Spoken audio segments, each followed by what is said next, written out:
Darkness falls across the land. The midnight hour is at hand. Creatures crawl in search of blood to terrorize y'all's neighborhood. And whosoever shall be found without the soul for getting down must stand and face the hounds of hell and a rat inside a corpse's shell.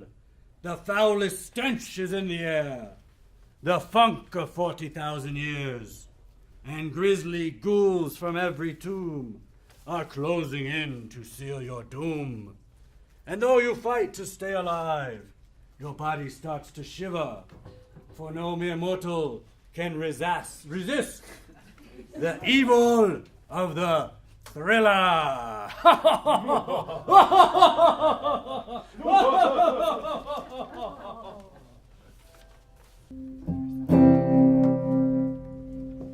Everybody, thanks for coming out tonight. I want to tell you all about my favorite person in the city.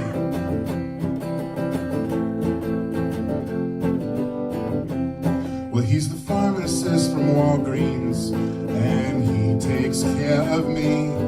And when he fills my prescription, I feel peace and harmony.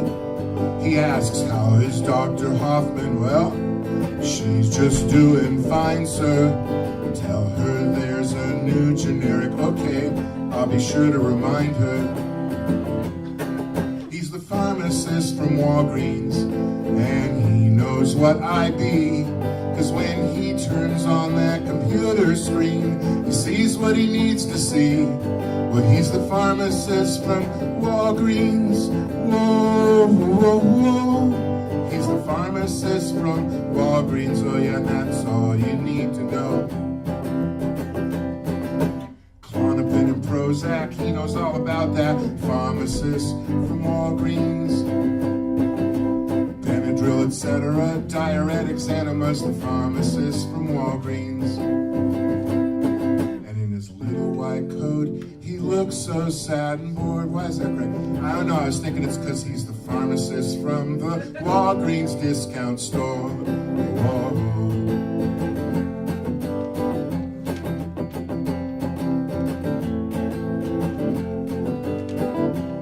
Well, he's the pharmacist from Walgreens.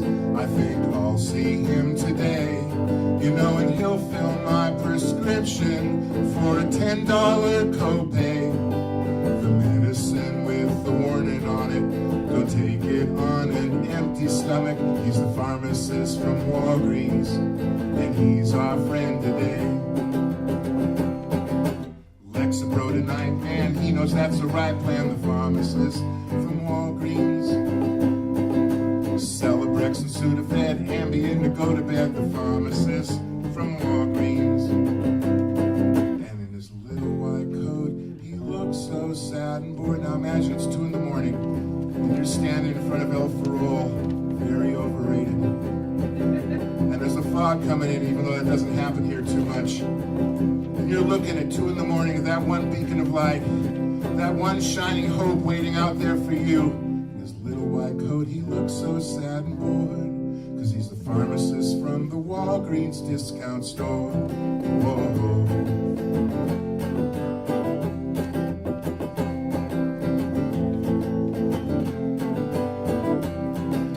Up to D. I know it's heavy. He's the pharmacist from Walgreens, you know, and he's a funny guy. His jokes about his wife's arthritis makes you want to slap your thigh. Cortisone for Mrs. Larrup's hemorrhoids, well, they've begun to flare up. He's a pharmacist from Walgreens, and he's our friend today. One last thing. Well, he cares about your constipation, stomach gas, and regulation. He's the pharmacist from Walgreens. He takes care of you and me. Thank you very much.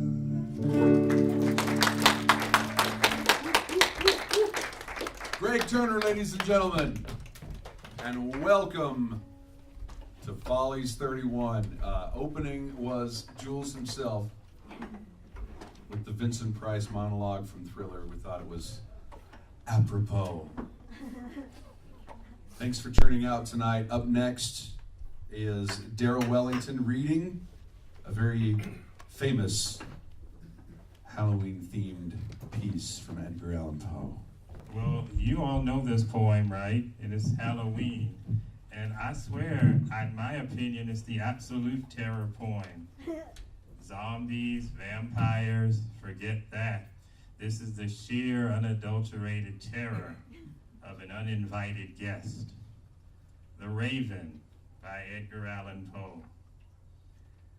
Once upon a midnight dreary, while I pondered, weak and weary, over many a quaint and curious volume of forgotten lore, while I nodded, merely napping, suddenly there came a tapping, as of someone gently rapping at my cellar door. Only this and nothing more. Ah, distinctly I remember it was a bleak December, and each separate dying ember wrought its ghost upon the floor. Eagerly I wished the morrow, vainly I had sought to borrow from my books surcease of sorrow, sorrow for the lost Lenore, for the rare and radiant maiden whom the angels named Lenore, nameless here forevermore.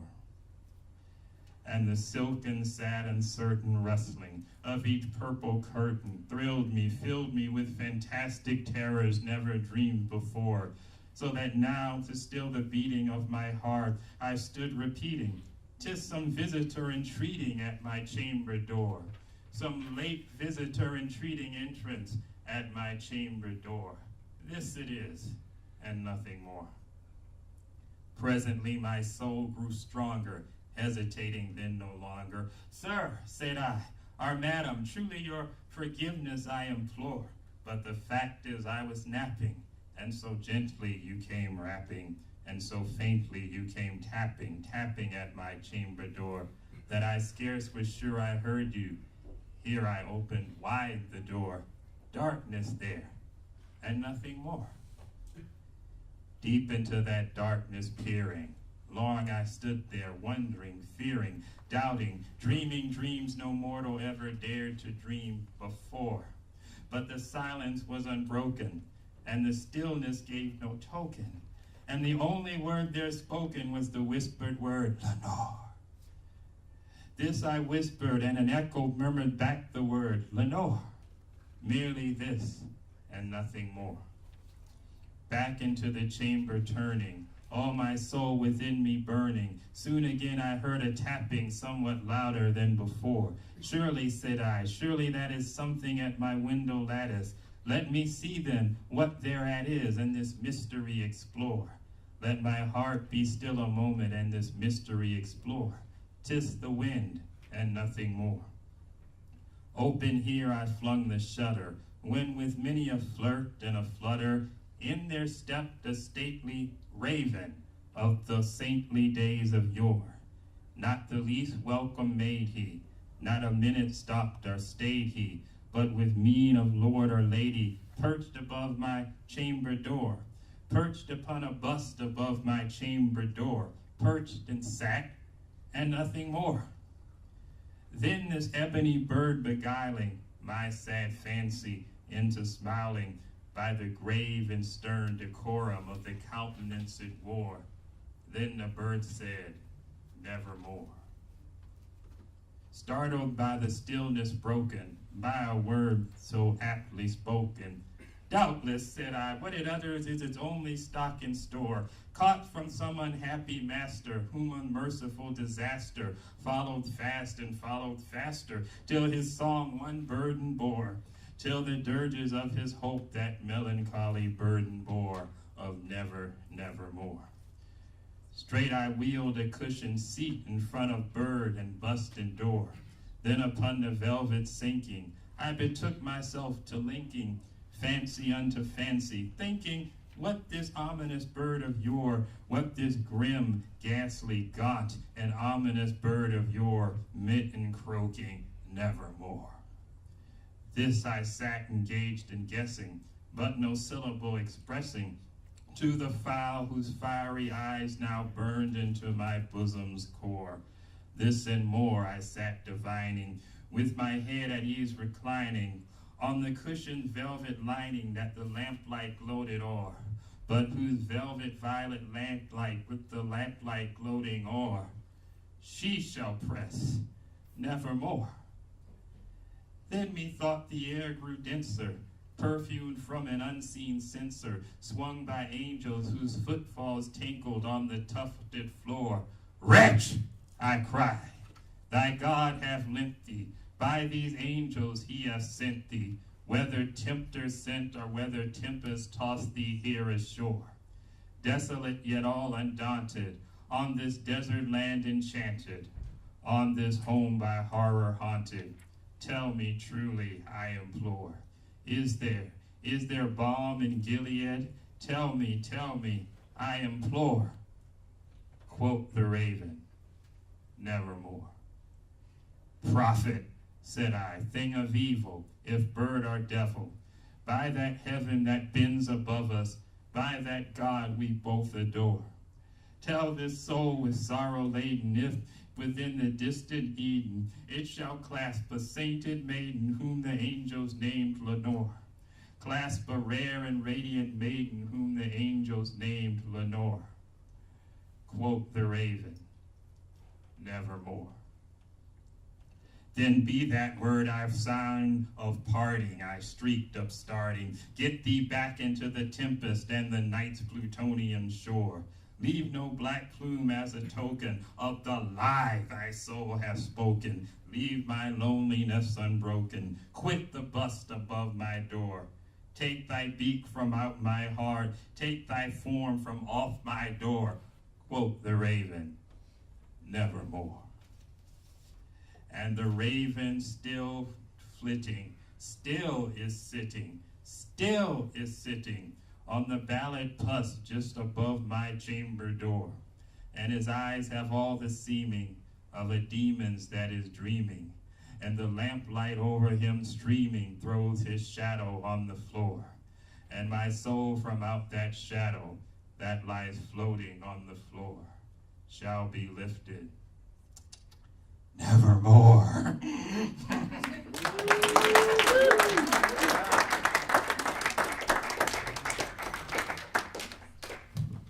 Thank you, Darrell Wellington. And now to continue with the spooky theme, one of the newest members of the Julesworks Follies, Sylvanus Paul, has a native tale. A spooky one. All right, I usually tell stories that freak me out as a kid. Me growing up in New Mexico, and especially in communities where I come from, we have our own monsters and ghouls and witches and ghosts from our communities. And the ugliest and fiercest and most horrifying ghouls, witches, and ghosts from where we are called skinwalkers. And in time, they were abundant, and then we had a witch purge where native witch hunters hunt them down. And they were hunted down, and ever since then, they hid in secret through modern times, into the time where Route 66 opened, and everyone from New Mexico just kind of spread out all over the place. And also what spread out was the fear of these things, the stories of these things, just like the story I'll be sharing with you now, which is said to happen sometime in the 1980s and in Oklahoma. A friend of mine told me, he was like, oh, I got a story. He was one time. It started out like this. He was in Oklahoma. He was visiting his sister and her husband. He was staying at their place, and he was sleeping under a couch. And his sister and her husband, their room was on this way. Then across the room, there was a door to the room, was the husband's sister, who also lived with them. Her room was there, and he was on the couch, and he was sleeping. And then one night, he just woke up, heard all this shouting and screaming. As soon as he opened his eyes, the entrance was right about here. And the door was open, and there was a screen door that was just kind of flapping open and wide, slamming. And he goes, what? And he walked over to the sister. He was like, what happened? And she was like screaming at him. She was like, why didn't you come? I was screaming for you. I needed your help. Where were you? And he was like, what? I don't know. I just woke up. He goes, what happened? And then she told him. She was asleep on her bedside. And across from her room was a desk and a mirror where a cupboard, clothes, and a window above her bed where the streetlights from town kind of lit up the place. She was asleep. And then she woke up by this stench, this horrible smell. She woke up and she opened her eyes. And as she opened her eyes, across the room, sitting on top of her dresser, in front of the mirror, there was this shape. It was the shape of someone who's sitting cross-legged on top, just like staring at her. And as cars were driving by, the light would come in. And when the light came in, she saw these ears coming out. And this person with like black paint over his top and red paint on the bottom. And he was sitting like this. His arms were up. And she didn't know what she was seeing. She just stood still and she was just watching. She was thinking it's imagination. She didn't want to move. Then another another person's vehicle passed. And the lights lit up the room again. And again, she saw full detail. His arms were up this way because he had these like leather straps tied all the way around. He had like a dog skin that's kind of hanging down, cross-legged. He had his bones and stuff just hanging down. And it knew that she was awake, and it saw her because of her reaction. Again, it smiled. And by this time, she can see full detail. And when it smiled, its mouth extended up to his ear. And he said his teeth were long and yellow. And she knew about this thing. She knew the stench, the look, the ears. They feed on fear, so she knew she couldn't show fear. So she got up and she says, "Get out of here. This is my room." And it just grinned more, like it just grew wider and wider. And her heart was pumping, and it knew it, and it just pierced her with his eyes. So she got off her bed and she ran to her door. She opened the door and she screamed at it, "Get out of here! Get out of my place now!" She kept saying that. She was shaking. She couldn't hold back the shaking in her voice. And the thing, cross-legged, just hopped off of her dresser. And it feed off of fear, so it's really feeding off what she had. So it approached her, but not walking. It went sideways and was going like. And she's standing there like this, and it's hopping. And she's shaking, and she's like, "Get out!" And then its tied hand reaches down, and she said it was these long brown nails. And it started smiling, then it held her shoulder. And then it just started kind of slowly scratching her shoulder. And she was like, "No, out now!" She screamed, and she's like, "Get out!" And then it started really massaging her shoulder, and it working up her neck, and she was like, "Leave me alone!" And by that time, she heard a grunt. She heard my friend, who was just waking up on his couch. And then right then, he looked straight her in the eye, and then it breathed on her. And she said it smelled like death. Just the deepest pits of death just came out of its mouth and into her face. Closed her eyes, and then it just disappeared, and she heard the door flapping.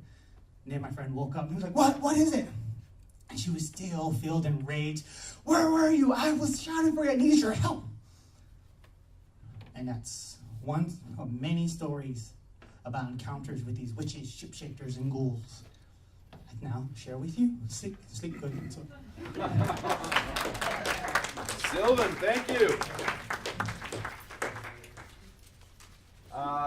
We now plan to continue with our ongoing reading of the radio play, The Hitchhiker's Guide to the Galaxy.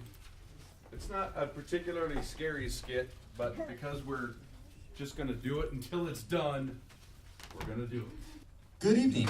We rejoin the BBC version of Hitchhiker's Guide to the Galaxy with the final scene of what was called Fit the Third into the beginning of Fit the Fourth.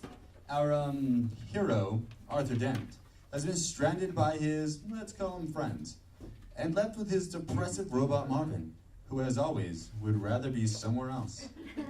As usual, Arthur Dent does not particularly know where he is, nor why.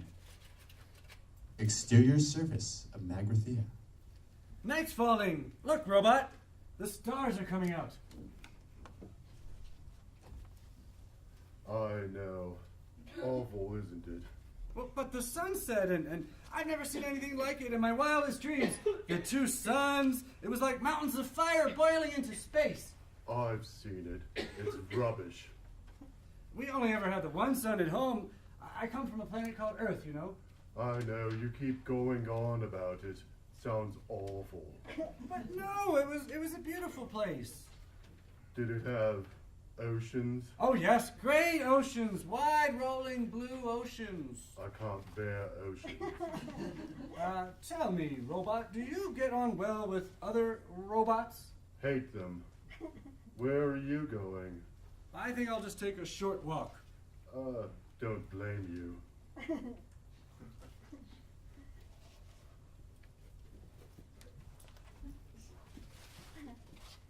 Good evening. You choose a cold night to visit our dead planet. Who are you? My name is not important. Well, you startled me. Do not be alarmed. I will not harm you. You shot at us. There were missiles. Merely an automatic system. Ancient computers reigns in the long caves deep in the bowels of the planet. Tick away the dark millennia. I think they take the occasional pot shot just to relieve the monotony. I'm a great fan of science, you know. Really? Oh, yes.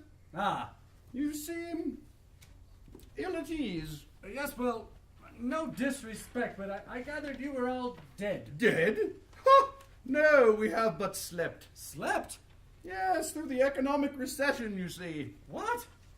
Well, 5 million years ago, the galactic economy collapsed, and seeing that custom-built planets is something of a luxury commodity, you know we built planets, do you? Well, yes, I sort of gathered.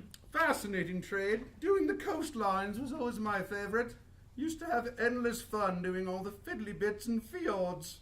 Anyway, the recession came, so we decided to sleep through it. We just programmed the computers to revive us when it was all over. They were index linked to the galactic stock market prices, you see, so that we'd be revived when everybody else had rebuilt the economy enough to be able to afford our rather expensive services again. Good God! That is a pretty unpleasant way to behave, isn't it? Is it? I'm sorry, I'm a bit out of touch. You must come with me. Great things are afoot. You must come now or you will be late. Well, late? What for? What is your name, human? Dent. Arthur Dent. Late, as in the late Dent, Arthur Dent. Sort of a threat, you see. Never been very good at them myself, but I'm told they can be very effective. All right, well, where do we go? In my air car, we're going deep into the bowels of the planet, where even now our race is being revived from its 5 million year slumber. Excuse me, what is your name, by the way? My name is Slotty Bartfast. I beg your pardon? I said it wasn't important. Slotty Bartfast? Sorry, I skipped the line. It is an important and popular fact that things are not always what they seem. For instance, on the planet Earth, man had always assumed that he was more intelligent than dolphins because he's achieved so much. The wheel, New York, wars, and so on. Was all the dolphins ever done was muck around in the waters, having a good time. But conversely, the dolphins believed that they were more intelligent than man, for precisely the same reasons. Curiously enough, the dolphins had always known of the impending demolition of Earth, and had made many attempts to alert mankind to the danger. But most of their communications were misinterpreted as amusing attempts to punch footballs or whistle for tidbits, so eventually they gave up and left the Earth by their own means, shortly before the Bogons arrived. The last ever dolphin message was misinterpreted as a surprisingly sophisticated attempt to do a double backwards somersault through a hoop whilst whistling the Star-Spangled Banner. But, in fact, the message was this: so long, and thanks for all the fish.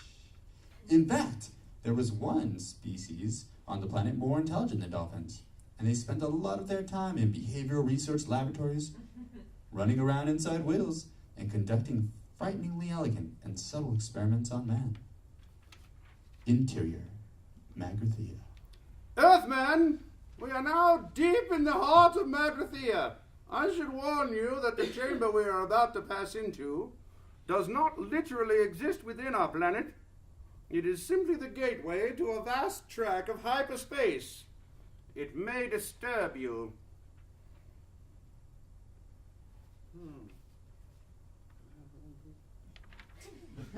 Oh, It scares the willies out of me. Hold tight. Welcome to our factory floor. the light. This is where we made most of our planets, you see. Does this mean you're starting it up all again now? Oh, no, for heaven's sake, the galaxy isn't nearly rich enough to support us yet. No, we've been awakened to perform just one extraordinary commission. It may interest you. There, in the distance, in front of us. Ah, wow. No. Wait, You see?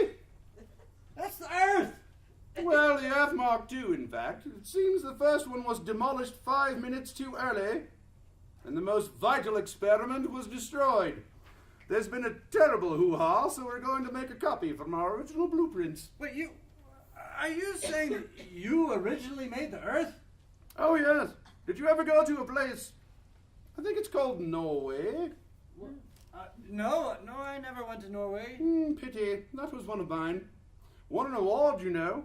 Lovely, crinkly eddies. I can't take this. Did I hear you say that the Earth was destroyed 5 minutes too early? Oh, shocking cock-up. The mice were furious. The mice? Yes, the whole thing was their experiment, you see. A 10 million year research program to find the ultimate question. Big job, you know. Look, would it save you all this bother if I just gave up and go mad right now?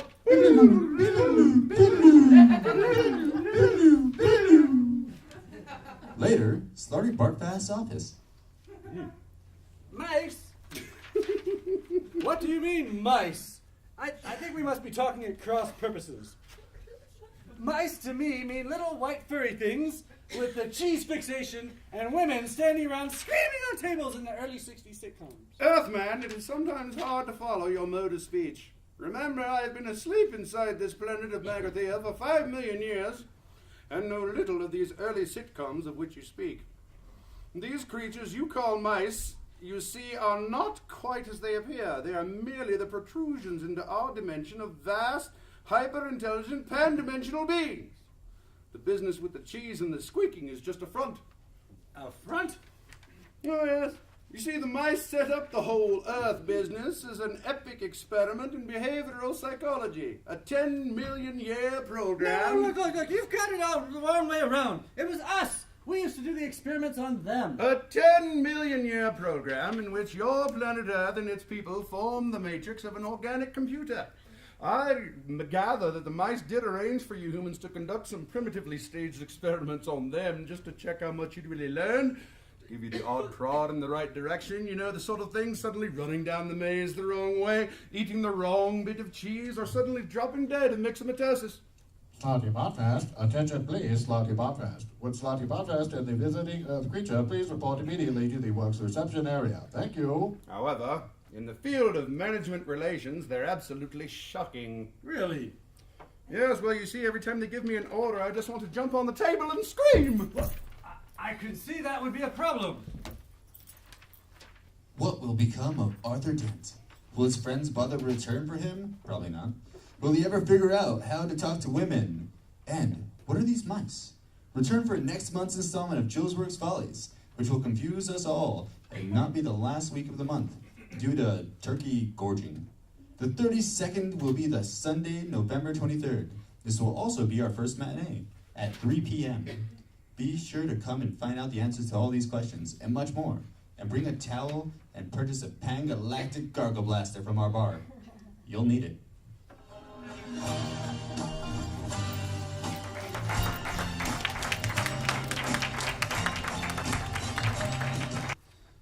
Up next, we have Flashoween Poetry with Leticia Cortez. Hey, I'm just reading what Jules wrote, okay? Well, you should. I'm just a puppet. Hello. All right. Well, I don't know what the win part meant, but Like Halloween. you asked me if I was in a band called Ween. Ween. Yeah. Anyway, my first poem is called The End. It's one of my best friend's birthday today, and no, she's still alive, but she's in Chicago. But anyway, war, unlike peace, always endures. Having known madness, one knows morning triumphs over night. Then nightfalls comes in this ongoing circle until one falls in the arms of gravity or into a disease full of shooting stars. The earth revolved around its star when the sky was still a poem, but the soil became a nightmare of human destruction. The heavens went insane since there was no heroic God to save them.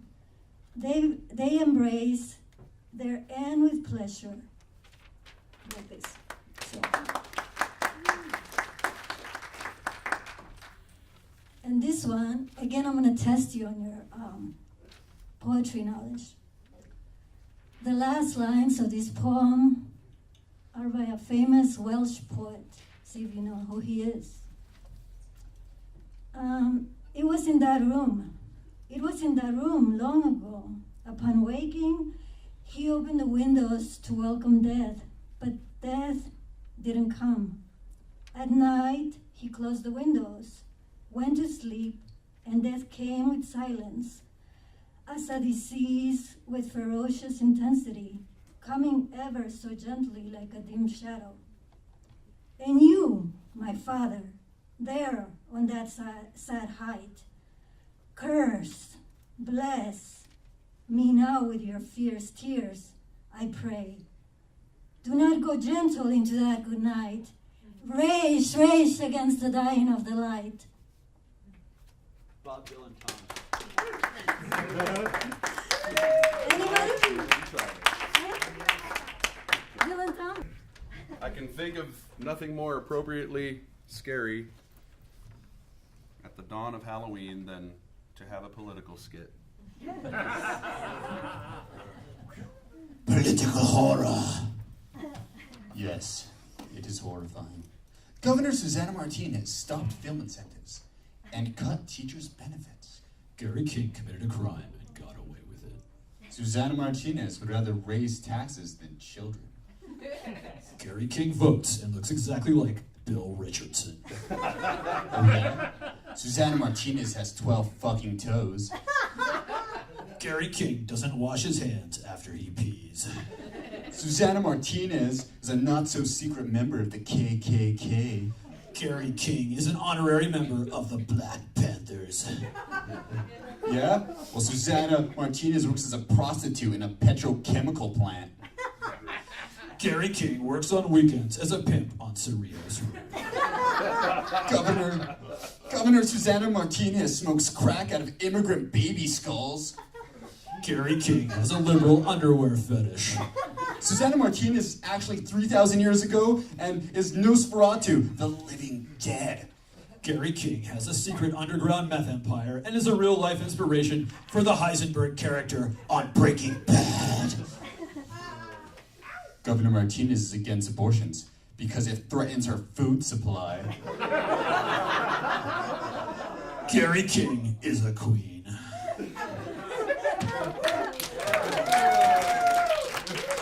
Heavens to Betsy.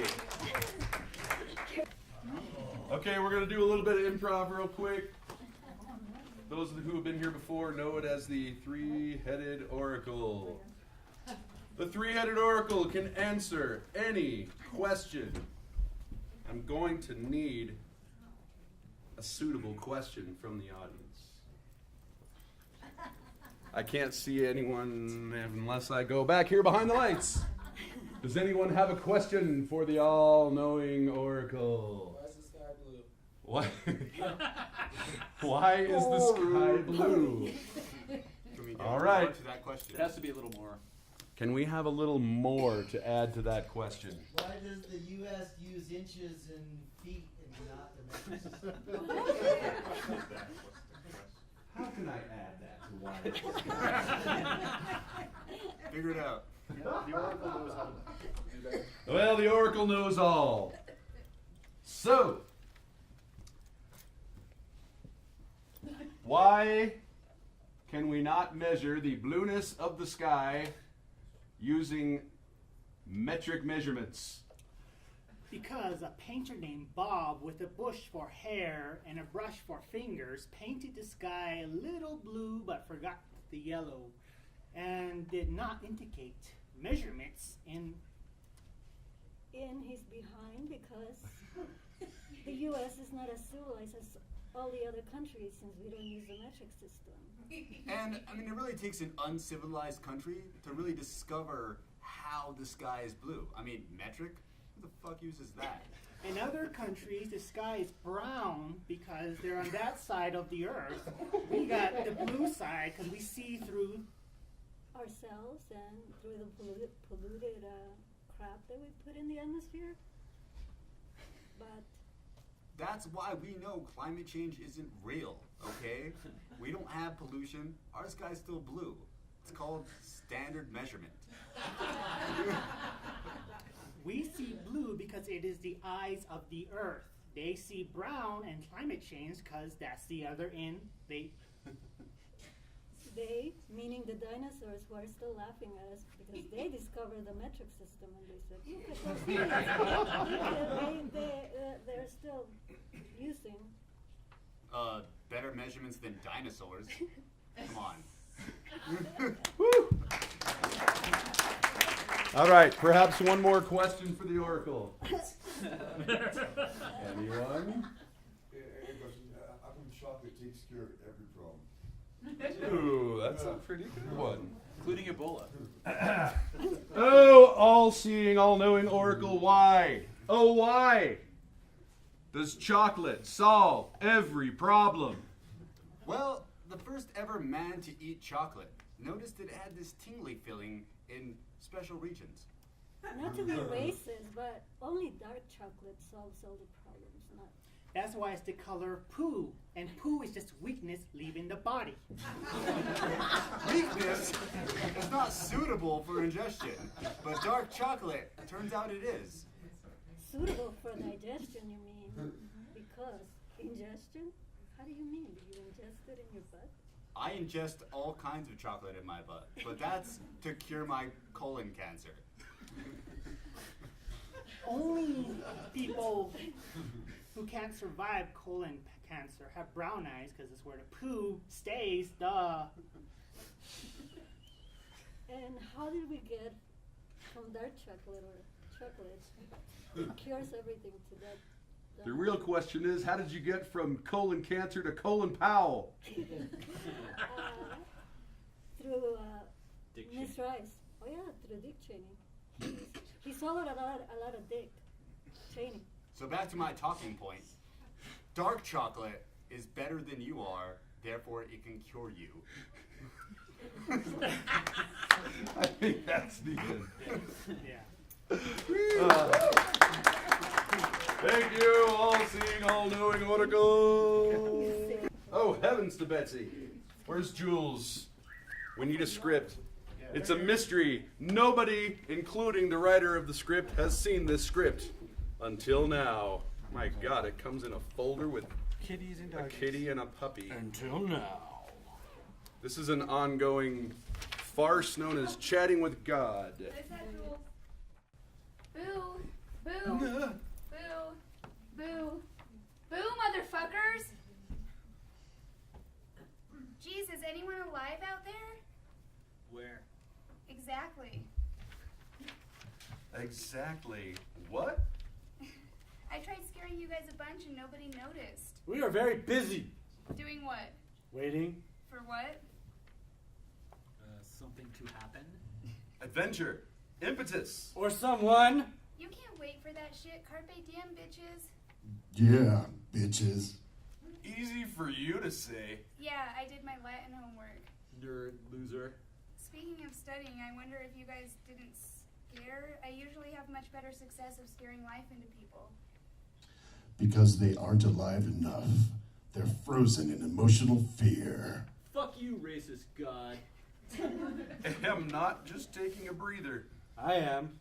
At least you're honest, but you're all pathetic.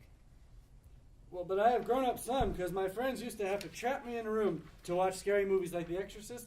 So the other night we watched it at this weird little theater called Jean Cocteau or something, and we turned it into a comedy. Despicable. That shit is funny. We should turn this into something scary somehow.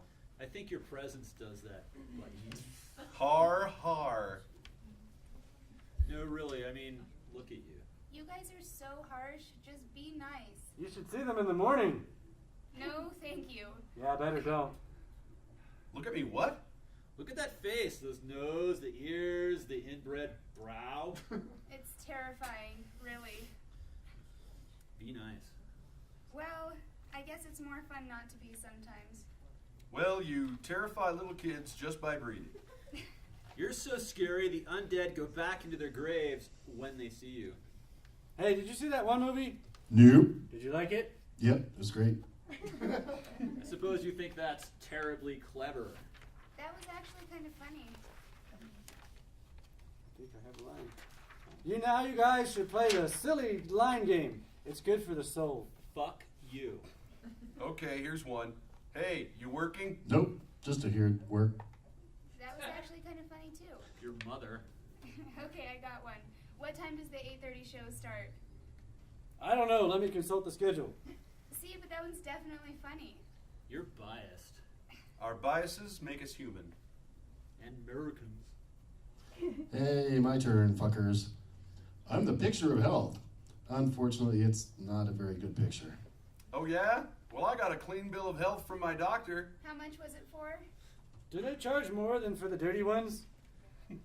I got one. You guys are flaming loser moron retards. Let's play a random poem game. I'll start. Chemicals in my brain swim. Flow around the scalpel, tunnels insides. Words felt from the soft side. Fag. Kill yourself. When a little nothing meant or a thing or two would be okay. With a small smile and a little something to do. The chemicals can do their job in the background. Stop. If you ever do that again. You'll what? Kill someone. Try yourself. Hey, I like her, wherever she came from. Well, she does kind of fit in, and she smells nice. Shut up. Neat. I've done my share of drugs, and about 7 other people's. So why were you trying to scare us? Seemed like a good idea at the time. I don't get scared. Bullshit. You have to care a lot to be scared. You guys should care. Really? And why would that be? Because life is so short. Thank God. Life's too short to commit suicide. I'm happy to be alive. That's not what you said the other day with the gun in your mouth. That was a long time ago. Yeah, why you gotta bring up old shit? And when are you guys ever gonna figure it all out? Never! Because when we do, it doesn't matter. Maybe you guys suffer from the fear of living dangerously. Maybe we suffer from the fear of your mom. That might be. I'm living on the edge, baby. Hey, you ever thought what it would be like to have real problems? They feel pretty real sometimes. Because you haven't experienced the world. Like me. Shut up before I give all of you real problems. I saw a guy at the corner with a sign that said repent, and so it got me thinking. About what? What an asshole he is all the time. You guys should be more honest with people, more truthful. I am. Silence. Yeah, like that. I don't think I was really thinking about anything. Certainly not repenting, because I don't even know what that means religiously, but there was just like strange calm and quiet. Which seemed like a great ending, segue into this ending. Good job. I don't think he ever introduced it. Oh yeah. Welcome to the serialized non-adventures of these heroic nobodies called Chatting with God, and especially welcome their new player, a female even. Let's hope they don't chase her away with their emotional rubbish. Oh yes, and her name for now is Ms. Svetlana Siggy Sasforth Randy Diamunda. But call her Svet for the moment. So welcome to the adventures now concluded. Please return next month for more. We know you want to. The end.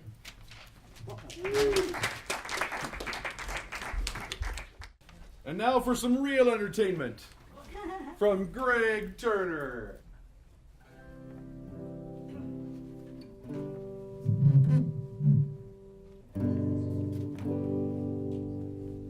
When I looked at you today, I didn't know just what to do. Your fingers, they were cold and gray. That's when I fell in love with you. Each night I ask the stars up above, why must I be a necrophiliac in love? Remember when we had that fight, you wouldn't speak with me no more, but now you're silent like the night, so stiff and frozen on my floor. Each night I ask the stars up above, why must I be a necrophiliac in love? I cry a tear for nobody but you. That's why I'm here. They told me you were through.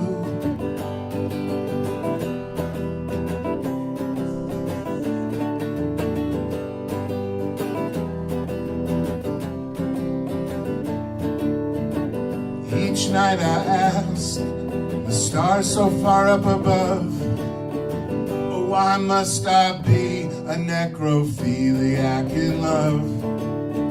You look like a ghost, so beautiful on the floor, and I love you the most, 'cause you keep me wanting more. Now, if you cannot speak to me, that's okay, I know it's hard to do. I'll just hold on to your rotting corpse. And I'll never stop loving you ever. Each night I ask the stars up above, why must I be a necrophiliac in love? And it tails off like this. Whoa, whoa, whoa. A necrophile in love. Whoa, whoa, whoa. A necrophile I don't want to be. Whoa, whoa. A necrophile, but I got to be. Why must I be a necrophiliac in love?